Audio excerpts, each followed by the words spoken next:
অলপ আগতে দক্ষিণ কামৰূপ ছাত্ৰ সন্থাৰ উপদেষ্টা গৰাকীয়ে বক্তব্য ৰাখিছিল। তেওঁ কেইবাটাও গুৰুত্বপূৰ্ণ দিশ সামৰি তেওঁৰ বক্তব্য সম্পূৰ্ণ কৰিছে। মই তেখেতক বিশেষভাৱে ধন্যবাদ জনাইছোঁ। পৰিস্থিতিটোৰ নিৰ্মূল বিশ্লেষণত বহুলাংশে তেখেতৰ বক্তব্যই আমাক উপকৃত কৰিব। মই গুৱাহাটীলৈ আহি ব্যক্তিগত সাংবাদিকতাত প্ৰত্যক্ষভাৱে জড়িত হোৱাৰ আগতে খেতিয়ক আছিল। মোৰ সপোন আছিল খেতি কৰি মই স্বনিৰ্ভৰশীল। হঠাৎ সংগ্ৰামৰ পৰিস্থিতিয়ে মোক প্ৰত্যক্ষ সাংবাদিকতাক বৃত্তি হিচাপে ল'বলৈ বাধ্য কৰিলে। আৰু গুৱাহাটীলৈ যেতিয়া আহিলোঁ, প্ৰায় তেতিয়াৰ পৰাই বকুৰ পৰা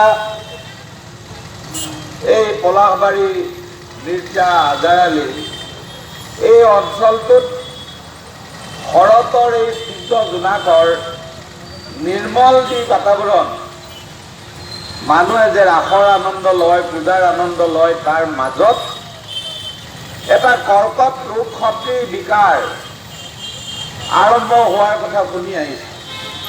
সেয়া হ'ল জুৱা। বিগত 25 বছৰত মই জুৱাৰ কথা শুনিছোঁ। 25 বছৰত মই এই কথাও শুনিছোঁ যে বহু স্থানত এই জুৱা উৎসৱৰ আয়োজকৰ পৃষ্ঠপোষকতাতে হয়, আৰু সেই আয়োজকৰ পৃষ্ঠপোষকতাত হোৱা জুৱাৰ পৰা এটা অংশ আৰক্ষীলৈ যায় আৰু এটা অংশ সাংবাদিকলৈকো যায়। এইলৈ কেতিয়াবা আৰক্ষীৰ মাজত কাজিয়া লাগে, কেতিয়াবা সমিতিত কাজিয়া লাগে, কেতিয়াবা সাংবাদিকৰ মাজতো কাজিয়া লাগে। মই ধিক্কাৰ দিছোঁ এই কাৰ্য।